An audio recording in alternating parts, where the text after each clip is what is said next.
अब आ जाओ स्थायी पवने या परमानेंट विंड।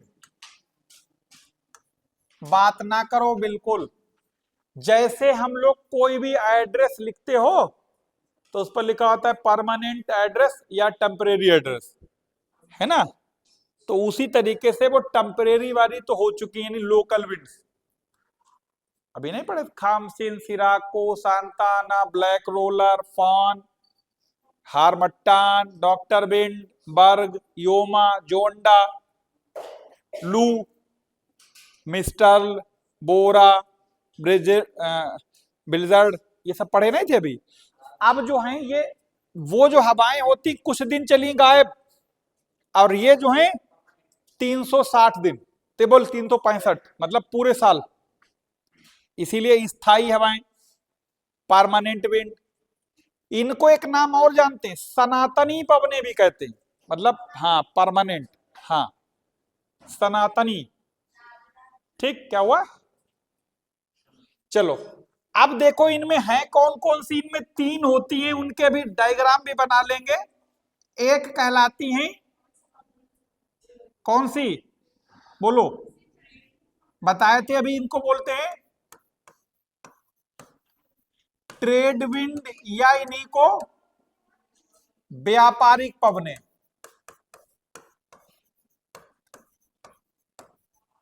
ये मार्कर में क्या दिक्कत है याद रख, पता नहीं अपने आप व्यापारिक पवने। ठीक। दूसरी जो होती हैं वेस्टर्ली यानी पछुआ पवने।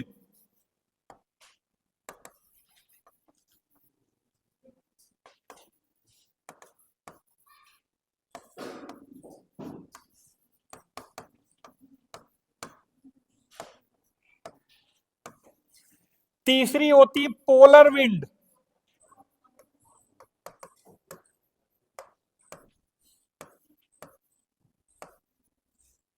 ध्रुवी पवने।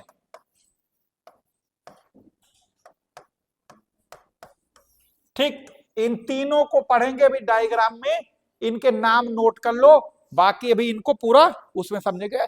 अरे पोलर विंड है, वेस्टर्लीज हैं, ट्रेड विंड है, हिंदी में व्यापारिक, पछुआ और ध्रुवी, बस।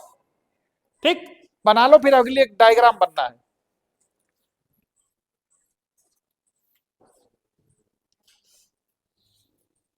गरजता 40, प्रचंड 50, चीखता 60, हार्स लैटिट्यूड, आश्वच्छांश, डोल्ड्रम, ये सब इसी में आएंगे भी, और ये सारे शब्द सुने होंगे नाम। ठीक है, हाँ ठीक है। अरे एक दिन ये लोकल विंड करवाई तो थी इसमें क्वेश्चन आंसर में। हाँ चलो अब कर लेते हैं यहां पर। अच्छा, ये सर्किल बनने का कोई जुगाड़ है? ये है ना? अरे बढ़िया बन रहा है। चलो चलो, बहुत बढ़िया रहा है। तो देखो, ये बना लो एक ऐसा गोला। ठीक है, हाँ बातें ना करो, कम से कम बड़ा गोला बनाओ। हाथ से कड़ा निकालो, उसी पे चारों रुपए घुमा दो, और क्या। ठीक, हाँ जी, हाँ। अब कड़े की डिमांड बढ़ गई। हाँ अरे जल्दी बनाओ। कुल मिला के लिखना उसमें आपको है, बड़ा बनाना, वरना छोटा हो जाएगा, हौच पौच ज्यादा हो जाएगा, इसलिए बड़ा बना लो। हम्म।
हम्म,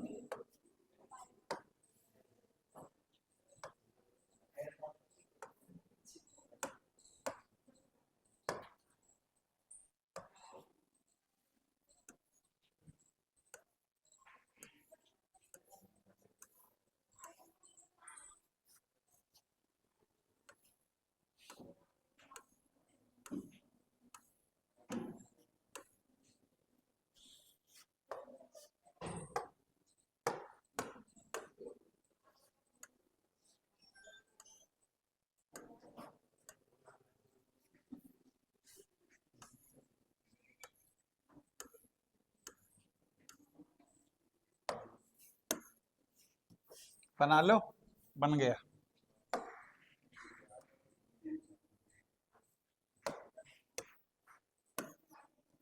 क्या हुआ?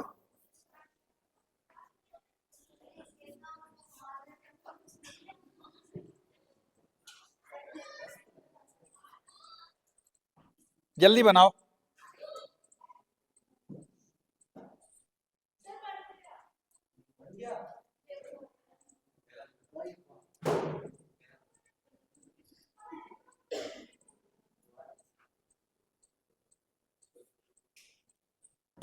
बन गया ना?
बातें जरूरी हैं, बनाना ना ठीक है, बाद में जब बन जाए तो फिर 1 घंटा लगा रुकना अपने आप अपने लिए।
बना लिया, अंग्रेजी हिंदी दोनों तरफ लिखी हुई है।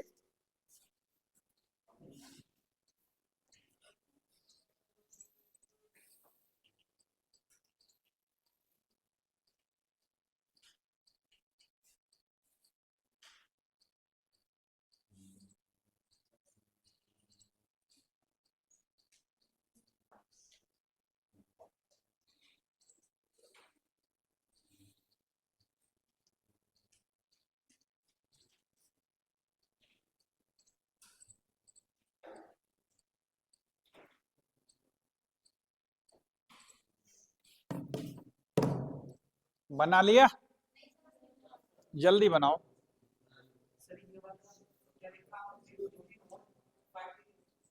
0 डिग्री के ऊपर लिखा हुआ है 5 डिग्री नॉर्थ और 5 डिग्री साउथ। जो भी ऊपर लिखा है सेम टू सेम वही नीचे लिखा है, अलग से कुछ नहीं है। जो भी लिखा हुआ है बस नॉर्थ और साउथ का फर्क है, बाकी सब सेम है। जल्दी बना लो, देर ना करो भाई।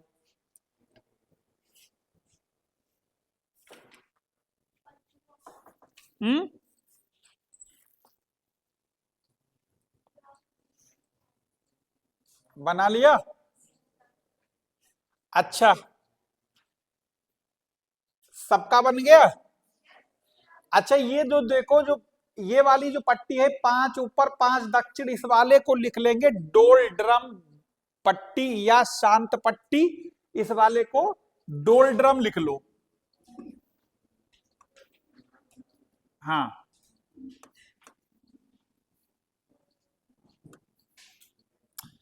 पेन का कलर बार बार बदल।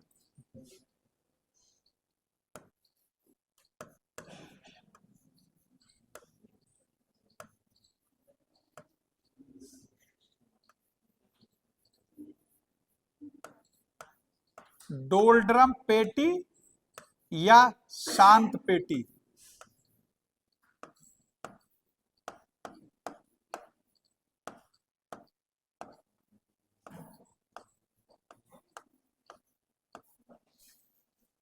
ठीक, बना लो जल्दी से।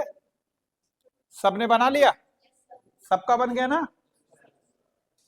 अब देखो, अब थोड़ी देर के लिए चुप हो जाओ अगर मन करे, और नहीं अगर मन कर रहा है पढ़ने के लिए तो बिल्कुल जबरदस्ती ना पढ़ो, बिल्कुल चले जाओ ना, कोई यहाँ कोई रोके नहीं है।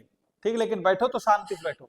देखो, इतना इस वाले डायग्राम को तो पीछे चले जाए, पहले एक चीज ऐसे समझ लो, थोड़ा सा इसे एक लाइन और, इसे बाद में फिर उस पर आ जाएंगे, अभी हटाया नहीं उसे। जैसे देखो, टेम्परेरी तौर पर ये गोला बना था, यही तो था इसे वो भी जो बनाया था। अभी आगे फिर उसी को चलेंगे। अब देखो यहां पर यह है सूरज। अब सूरज की किरणें जो हैं पृथ्वी पर देखो कुछ एरिया में सीधी पड़ रही और कुछ एरिया पर तिरछी पड़ रही है। ठीक, यानी अगर हम इस लाइन को इक्वेटर मान ले, जो कि है, तो इस और ये वाली मान लो आप 30-35 ऊपर जो भी बना था 30-35 वाली, ये मान लो। इसके बीच में आप इन लाइन लाल वाली लाइन को देखो, ये बिल्कुल सीधी दिखाई दे रही। और इसके ऊपर जब जैसे जा रहे हो तो लाइन की लंबाई बढ़ रही और इनका तिरछापन ज्यादा हो रहा है। ठीक, अब जैसे आप अपनी मोटरसाइकिल या बाइक में या टॉर्च में देखा होगा आपने, दो तरीके की लाइट होती है, एक देखा जाए वो दूर तक फैल जाती पूरी सड़क पर, और एक वो लाइट होती है अगर उसे फैलाएंगे नहीं तो बहुत दूर तक दिखाई पड़ती। इसी तरीके से ये बैटरी वाली टॉर्च या सेल वाली टॉर्च में देखो, आगे का उनका हिस्सा जो है रोटेट करो, इसका फोकस फैलेगा या तो सिमटेगा। तो इसका मतलब जो यहां वाला एरिया है वो सूरज की किरणें बिल्कुल एकदम सीधी पड़ रही, लंबवत, वर्टिकल। तो अब यहां से मान लो, ऐसे समझ लो, किरणें भूल जाओ, मान लो कोई दो आदमी हैं जो दौड़ना शुरू करे, एक को यहां तक जाना और एक को यहां तक जाना, ज्यादा दूरी कौन तय करनी पड़ेगी, इसे कि इसे वाले को, ऊपर वाले को। ज्यादा दूरी जब तय करनी पड़ेगी तो थकेगा ये ज्यादा कि ये ज्यादा, वो ज्यादा। इसका मतलब यहां से दोनों एनर्जी बराबर निकली, ये एनर्जी कम ट्रेवल किया एटमॉस्फेयर में, यानी एटमॉस्फेयर ने इसे कम लॉस पहुंचाया, ज्यादा यहां पहुंची। और ये देर तक एटमॉस्फेयर में ट्रेवल करेगी, तो ट्रेवल जब देर तक करेगी तो उसकी एनर्जी लॉस होगी, एनर्जी लॉस होगी, और ये तिरछी होने की वजह से ज्यादा एरिया पर फैलेगी, तो इसका मतलब इसका टेम्परेचर कम होगा, और ये कम एरिया पर फैलेगी, इसका टेम्परेचर ज्यादा होगा। इसीलिए इक्वेटर के आसपास जो है वो टेम्परेचर कैसा रहता है, ज्यादा। तभी बता रहे हैं, वहां के लोगों का कलर भी सांवला हो जाता है। ठीक, तो जब टेम्परेचर ज्यादा रहता है तो वहां का, जब टेम्परेचर ज्यादा होगा तो इसका मतलब बिल्कुल एकदम, आप दिखाई भी देते, वहां के लोग देख लो, कोई भी आपको बहुत ज्यादा आप नहीं दिखाई देंगे वैसे साफ सुथरे। जब टेम्परेचर ज्यादा रहेगा तो इसका मतलब टेम्परेचर अगर बढ़ता है तो प्रेशर घटता है, और सारा काम प्रेशर का ही है। जितने भी आपकी जो जेसीबी मशीन वगैरह चलती हैं, अगर इनमें जो प्रेशर सिस्टम है, अगर मामूली से उनके पाइप में सुई बराबर छेद हो जाए, मशीन लुल अपाइज हो गए, फिर ना हिलेगी। सारा काम प्रेशर का है। या मोटरसाइकिल में डिस्क ब्रेक होते हैं, इनमें थोड़ा छेद कर देना किसी के, फिर लग जाए ब्रेक, देख लो कुछ ना होगा, है ना। ये जो गाड़ी ट्रेन में देखा होगा ब्रेक लगता है, वो जो पाइप एक डिब्बे से दूसरे डिब्बे कनेक्टेड दिखाई देते हैं, उनमें स्टीम एयर होती है। अब जहां चैन पुलिंग हुई वो एयर पास हो जाएगी, जो पहिए में चक्का अपने आप वो चिपक जाएगा। एक ट्रेन ही ऐसी चीज है इसमें ब्रेक हमेशा लगे रहते हैं, चलाने के लिए हटाने पड़ते हैं। और बाइक में क्या होता है, हटाए दूर है, और जब जब पुश करते हो ना तो वो चिपकता जाके, ट्रेन में ऑलरेडी वो ऐसे होता है। जब ट्रेन चलती है तो प्रेशर इतना ज्यादा उसके अंदर होता है ताकि वो जो पहिए में चिपकता जाके है इसे दूर कर देता है, चलती रहेगी। और जब रुकना है तो गैस रिलीज, चपक जाएगा वो। चैन पुलिंग होती है, अचानक देखो देखो ना, एकदम आवाज आएगी, कुकुर की सीटी जैसी लगेगी और ट्रेन खड़ी, है ना। खैर, तो कहने का मतलब ये था कि इस वाले एरिया में टेम्परेचर ज्यादा, और जब टेम्परेचर अगर बढ़ेगा तो प्रेशर घटेगा, एक लाइन में। ठीक, और प्रेशर का ही सारा खेल है दुनिया में। प्रेशर ज्यादा, सवेरे को देखो प्रेशर का हाल है। हाँ, कभी कभी स्टेशन पे जाओ, पता लगा दरवाजा बाहर वाला पीटते पीटते परेशान हो जाता है। अगर कभी तुम्हारे साथ ऐसा घटना हो तो बता देने, काम करो, एक इंसानियत के नाते अगर तुम अंदर हो, बाहर वाला दरवाजा पीट रहा है, तो उसकी मजबूरी को समझते हुए थोड़ी थोड़ी देर बाद पानी टोटी खोल दिया करो, ताकि वो बाहर उसे आवाज लगेगी, वो सोचेगा अभी वो निकलने वाला है, निकलो भले ना, ताकि उसे दिमागी सुकून मिले कि आप जो निकलने वाला है। ठीक है, थोड़ी थोड़ी देर बाद पानी खोल दिया ताकि उसका कॉन्फिडेंस ना टूटे, उसे लगे कि चलो अब कुछ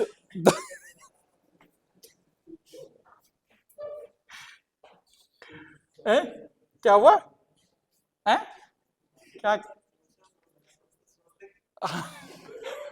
बा, बाद में चाहे वो हिरोशिमा जैसा बम फट जाए बाहर। हाँ, तो खैर चलिए, एक कहानी, एक आपको बात बताएंगे, लेकिन ऑफ कैमरा, अभी नहीं, वो इसी से जुड़ी हुई है, बाद में। ठीक है, अभी नहीं, हम लोग वापस आते हैं इस मुद्दे पर। तो ये जो है ये जो जिसका हम लोग बात कर रहे थे, ये इक्वेटर वाला एरिया है ना। तो इक्वेटर वाला एरिया, जैसा अभी हमने वो डायग्राम पिछले वाले स्लाइड पर चल के बताया था, सूरज की किरणें सीधी पड़ेंगी। अब जब सूरज की किरणें सीधी पड़ेंगी तो यहां से हवा कैसी होगी, गर्म। अब गर्म हवा कैसी होती है, हल्की, और हल्की होने की वजह से कहा जाएगी ऊपर। तो इसका मतलब इस वाले एरिया में जब टेम्परेचर ज्यादा रहेगा तो हवा गर्म होगी, गर्म होगी तो हल्की होगी, हल्की होगी तो कहां चली जाएगी, ये ऊपर उठ गई, मतलब यहां से ऊपर। अच्छा, जब ये हवा यहां से ऊपर उठ के चली गई तो ये एरिया कैसा हो गया, खाली। और खाली का मतलब लो प्रेशर हो गया, यानी हवा हो गई खाली यहां से, तो ये प्रेशर हो गया लो। अब जब ये प्रेशर हुआ लो तो इसका मतलब ये हवाओं को अपनी तरफ क्या करेगा, खींचेगा। और हवा जहां प्रेशर ज्यादा होगा उधर से हवा इधर की ओर चलना शुरू करेगी। तो ये वाला प्रेशर कैसा हो गया, लो। अच्छा, अब सुनो जरा, अभी लो ही रहने दो थोड़ी देर। अब ये हवा जब ये ऊपर उठेगी तो ऊपर उठने पर क्या होगी, ठंडी होगी। और ठंडी होगी तो कैसी होगी, भारी होगी। अब भारी होगी तो कहां आएगी, नीचे आएगी। यानी गर्म हवा तो हमेशा ऊपर जाएगी, ठंडी हवा नीचे आएगी। इसी तरीके से एक आपको एग्जाम्पल बताएं जो आजकल जाड़े के दिनों में बहुत ज्यादा आपको रोजाना हो सकता है, उसे दो दो चार होना पड़े, दो चार होना पड़े। बहुत लोग क्या करेंगे, जो काहिल टाइप के हैं, पानी गर्म करके नहाते हैं, जिन्हें पता है अजवाइन मेथी जिन्हें क्या क्या डाल लेंगे ताकि बताते हैं हार्मोनिया और निमोनिया ना हो जाए। हाँ ठीक है, सुन तो लो।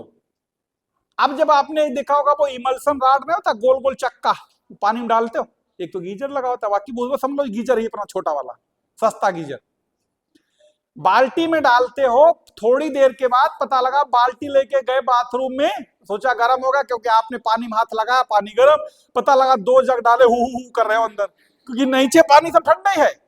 क्योंकि वजह मालूम क्या है, जग आपका इमल्सन रॉड पर है बाल्टी के पेट बॉटम में, लेकिन पानी गर्म कहां हो रहा है, ऊपर। क्यों, क्योंकि इमल्सन रॉड के कांटेक्ट में जो पानी आएगा वो गर्म होगा। अब गर्म पानी हल्का होता हवा की तरह, वो कहां चला जाएगा, ऊपर। और आपने ऊपर की सतह छू के देखी, पानी ऊपर गर्म, नीचे तो वैसे ठंडा भरा। तभी जाके पता लगा फिर कहीं के ना रह गए, ना इधर के रह गए ना उधर के रह गए, हु करो हैं। हाँ ठीक है, तो कहने का मतलब जैसे चाहे हवा हो या पानी, दोनों हल्की होने की वजह से ऊपर रहेंगी, और ठंडी हवा और ठंडा पानी दोनों नीचे रहेंगे। जैसे चाहे घर जाके आज करके देख लेना, ऐसे होता ही। ठीक, अब ये ठंडी होगी, ठंडी होगी भारी होगी, भारी होगी तो नीचे आएगी। सुनो, अब ये जा रही ऊपर, ठंडी हुई, ठंडी हुई तो भारी होने लगी, भारी हुई, भारी हुई तो कहां आएगी, ये उतर गई। जब यहां पर ये ठंडी हवा उतरी तो यहां पर प्रेशर कैसा हो जाएगा, हाई। ये उत्तरी गोलार्ध में बाईं तरफ, दाहिनी तरफ, और दक्षिणी गोलार्ध में ये हवा ठंडी होगी, ठंडी होगी, भारी होगी तो कहां उतरेगी, ये लो, एंटी क्लॉकवाइज इधर, उधर क्लॉकवाइज, ये उतर गए। और ये वाली एक सेल बन गई, ये लो। ठीक, ठंडी हवा नीचे उतर रही, गर्म हवा कहां से जा रही, यहां से। तो यहां लो प्रेशर होगा, और यहां तो हवा किधर से किधर को चलती है, हमेशा हाई प्रेशर से लो प्रेशर की ओर। तो हवाएं इधर से इधर की ओर चलने लगेंगी जैसा चल रही हैं। अब इनको, और ये कहां से कहां, ऊपर वाली 30 से 35 है, और ये 0 से 0। ठीक, ध्यान रखना ये दोनों हवाएं इस वाले हिस्से में नहीं चलती हैं, यहां तक तो आती। देखो ऐसे समझो, जैसे ये दो हवाएं, ये मान लो इधर से आए, इधर से आए, यहां पर आए, फिर ये ऊपर उठ गए, ऐसे चले गए, और फिर ये इधर उतर गए, फिर ये इधर उतर गए घूम के फिर से, ये नहीं ऐसे चक्कर। ठीक, इसीलिए डोलड्रम बोला, यहां कोई साइक्लोन भी नहीं आता है। ठीक, कभी पूछ लेना, इस वाली पट्टी में साइक्लोन नहीं आता, कोई भी हवाएं शांत रहती, इसलिए इसमें कन्वेक्शनल करंट चलती। टेम्परेचर ज्यादा होने की वजह से आपको बताया था ना कि गर्म, जब धूप में ऐसे होता ना, बताया था गर्म हवा ऊपर उठे तो क्या बोलते हैं, संवहनी धाराएं। इसीलिए यहाँ जो बरसात होती है उसे कन्वेक्शनल रेनफॉल भी कहते हैं, संवाहनी वर्षा भी कहते हैं इसीलिए। ठीक है, खैर अब क्या होगा, हवाएं इधर से इधर क्यों चलने लगेंगी। अब इनका नाम व्यापारिक कैसे पड़ा ये भी जान लो। कोई तो कारण होगा, वरना यूं ही कोई बेवफा नहीं होता, सुना होगा। हाँ, तो कोई तो कारण होगा, नाम ऐसे थोड़े पड़ा है। आपने देखा होगा पुराने जमाने में हमेशा से ही, बल्कि अलिफलेला वगैरह या जैसे कुछ पुराने सीरियल देखे होंगे, उनमें एक बोट दिखाई देगी समंदर में और उसमें बड़ा सा तरपाल बंधा होता है। वॉलपेपर वगैरह देखे होंगे, उनमें तरपाल दिखाएगा, बोट दिखेगी, पाल उसे बोलते हैं ना, पाल या तरपाल कह लो, कपड़ा जैसा कुछ। अब क्या होता है, उस जमाने में कोई इंजन तो थे नहीं, या तो बस पतवार, और हवाएं तो ये हमेशा चल रही। तो वो लोग क्या करते थे, मान लो ये उनकी नाव है, इसमें उन्होंने ये पतवार कपड़ा बांध दिया। अब जब ये हवा इधर से चलेगी तो इस कपड़े पर टकराएगी, तो नाव को अपने आप आगे बढ़ा देगी। तो उस जमाने में लोग इन हवाओं का सहारा अपने व्यापारिक जहाजों को एक जगह से दूसरी जगह ले जाने में किया करते थे। इसीलिए इन हवाओं को व्यापारिक हवाएं या ट्रेड विंड कहा जाता है। ठीक, समझ में आई बात। अच्छा, तो ध्यान रखना, ये नॉर्दर्न हेमिस्फीयर की ट्रेड विंड है और ये सदर्न हेमिस्फीयर की ट्रेड विंड है। यानी जो ऊपर लिखा सेम नीचे है, बस सिर्फ हेमिस्फीयर का फर्क है, वो उत्तर में है, ये दक्षिण में है। तो ट्रेड विंड वाला पता लग गया, कैसे चल रही है पता लग गया। अच्छा, ये जो 30 से 35 नॉर्थ लिखा है और 30 से 35 साउथ इधर भी लिखा, इसी पट्टी के आगे लिख दीजिए हार्श लैटिट्यूड अश्व अक्षांश या सब ट्रॉपिकल हाई प्रेशर बेल्ट या उपोष्ण उच्च वायुदाब पेटी। इस जो 30 से 35 पट्टी है, इसके आगे लिखो हार्श लैटिट्यूड, अंग्रेजी वाले, हिंदी वाले लिखे अश्व अक्षांश। अश्व इधर और इधर सेम रहेगा, अश्व मतलब घोड़े वाला, हाँ, अश्व अक्षांश, हार्श लैटिट्यूड।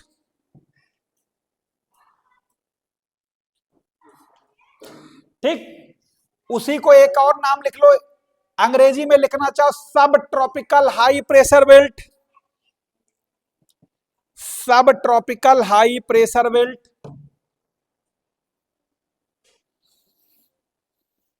सब ट्रॉपिकल हाई प्रेशर बेल्ट लिख लिया। हाँ, एक नाम और लिख लो, उपोष्ण उच्च वायुदाब पेटी, चाहे हिंदी में उपोष्ण उच्च वायुदाब पेटी, इतने नाम लिख लो। किसके, 30 से 35 और इस बार, ये बहुत जरूरी है, इसको समझना। अभी बताएं, पेपर में खूब पूछा जाता है।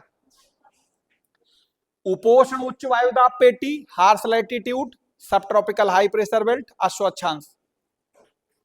ठीक, लिख लिया, इतनी चीजें लिख ली। अरे लिख लें कि नहीं लिखें। अच्छा, अब इसे हार्श लैटिट्यूड कहते क्यों हैं। पहले नंबर में आपको ये बात तो क्लियर हो गई, हाई प्रेशर है कैसे, क्योंकि यहां से हवाएं उधर नीचे, ठंडी हवाएं नीचे उतर रही, इसलिए हाई प्रेशर है। तो हाई प्रेशर वाला कॉन्सेप्ट पता है कैसे है। लेकिन हार्श लैटिट्यूड क्यों कहते हैं। अभी हमने आपको ये बात बताई थी कि जैसे व्यापारिक हवाओं वाला नाम, आपने देखा होगा घोड़ा एक ऐसा जानवर है, इसका हमेशा से एक तरीके से शक्ति का प्रतीक रहा है।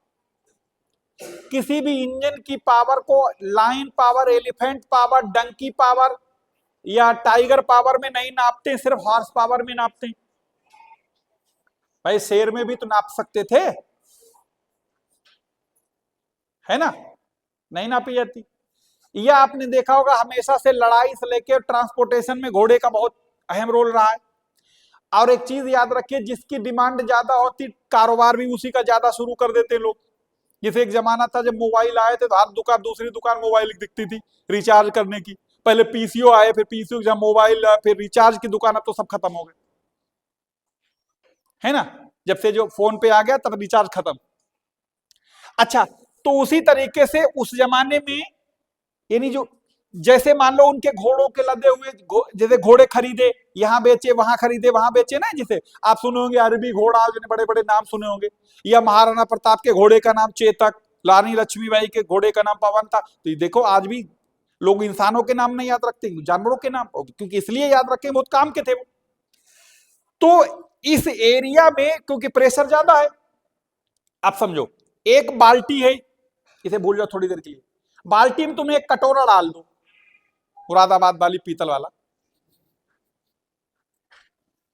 कटोरा, पानी पीने काम आता है, आप लोग गलत समझते हो उसका मतलब ना। हाँ ये लोग कटोरे पर बहुत हंसते, पता नहीं क्या है। अच्छा, जो कटोरा है, अब कटोरे के ऊपर थोड़ा सा तुम उंगली से दबाव बनाना, जब कटोरे को ऊपर से दबाओगे तो कटोरा पानी में पहले इतना डूबता रहेगा, यानी अगर उस पर कोई वजन नहीं रखोगे, मान लो कटोरा इतना डूबा हुआ है, अगर कटोरे के ऊपर थोड़ा सा वजन बढ़ाओगे तो कटोरा मान लो इतना डूब जाएगा, तैरता रहेगा फिर भी। लेकिन अगर जरूरत से ज्यादा लिमिट पार कर गए, वो आर्किमिडीज वाला सिद्धांत फेल हो गया, तो कटोरा डूब जाएगा, है ना। तो इस सुनो ध्यान से, तो जब उनके घोड़ों के लदे हुए उन व्यापारियों के जहाज जब कभी इस वाली पट्टी से गुजरते थे, तो यहां पर एटमॉस्फेरिक प्रेशर ज्यादा है, वायुमंडलीय दबाव ज्यादा है, तो यहां पर जब उनका शिप गुजरता था तो उन्हें लगता था शिप पहले इतना डूब के पानी में चल रहा है, जब इस वाले एरिया में आए तो उन्हें लगा शिप इतना डूब के चलने लगा, तो उनको लगता था कहीं ये शिप डूब ना जाए, तो उसलिए वो समझते घोड़ों के वजन के वजह से ऐसा ना हो रहा है, तो वो घोड़ों को उतार के पानी में फेंक देते, सोचते अपनी जान बचे, मतलब जहाज को हल्का करने के लिए घोड़ों को पानी में फेंक देते थे, सोचते थे शायद हम बच जाएं, या एक बार फेंक दिया होगा, बराबर थोड़े ना करा होगा, एक आध बार घटना हुई होगी तो पानी में फेंक दिया। लेकिन समस्या ज्यों की त्यों, पता लगा जहाज डूबा नहीं, लेकिन ज्यादा डूब के चलने लगा, मतलब इतनी डूब रही पहले तली में इतनी डूब के चलने लगी, तो इसका मतलब उन्हें लगता था कि कहीं डूब ना जाए, इसलिए वो घोड़ों को फेंक दिए पानी में जहाज हल्का करने के चक्कर में। लेकिन अगर एक बात सोचो, उतना वो टाइम बुद्धि दिमाग नहीं रहा होगा लोगों पर, शायद ये सोचा नहीं हो कि अगर घोड़ों के वजह से डूबता तो यहां पर क्यों डूब रहा, आगे भी डूब सकता था, वजन तो बराबर था भाई, अगर वजन की वजह डूब रहा है तो और भी जगह पहले जहां आ रहे हो तब तो नहीं डूबा, यहीं पर क्यों हो रहा है। बाद में जब इसकी खोज हुई तो पता लगा वायुमंडलीय दबाव ज्यादा था, इसलिए यहां पर ऐसा होता था, तब से लेके आज तक इसे हार्श लैटिट्यूड ही कहा जाता है। बात समझ में आई। अच्छा, दूसरा तरीका समझो, तालाब में नहाए हो कभी, नहाए होगे, ठीक है, नहीं नहाए मौका मिले नहा देखना, लेकिन गहराई जहां कम हो और तैरना आता हो तभी घुसना, नहीं कि पता लगा होता ना इलाज बिच्छी का नहीं मालूम, सांप पकड़ोगे तो पक्का मरना है, ठीक है।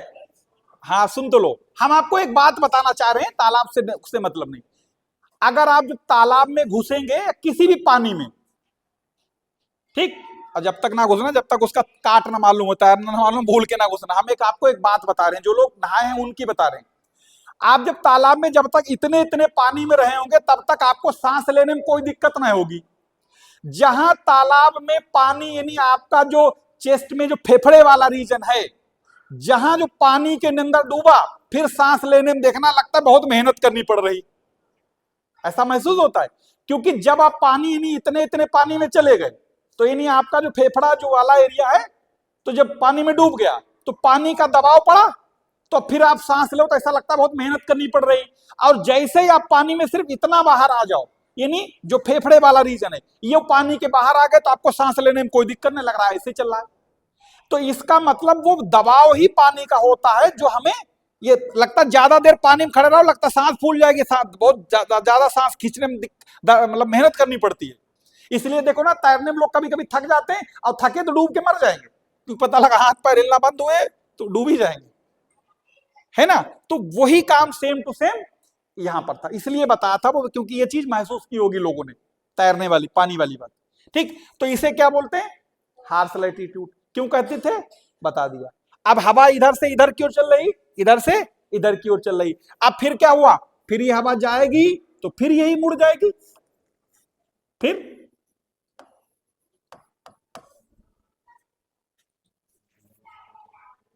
हाँ हेलो, हाँ हाँ आएंगे, अभी जाने ना देना, ठीक है, हाँ चलिए, बात यहां तक समझ में आई बात। अब अच्छा सुनो, अब अगली बार यहां देखो, जैसे मान लो ये है, इसके ऊपर अगर हम पानी डालें तो क्या सारा पानी इधर की ओर आएगा, इधर को भी जाएगा, जब यहां हाई प्रेशर है तो हवाएं जैसे इधर की ओर आ रही, इस वाली पट्टी में 30 से 60 में जो इधर चल रही है क्या कहलाती? पछुआ पवनी। पछुआ यानी पश्चिम से पूर्व की ओर, इधर भी चल रही।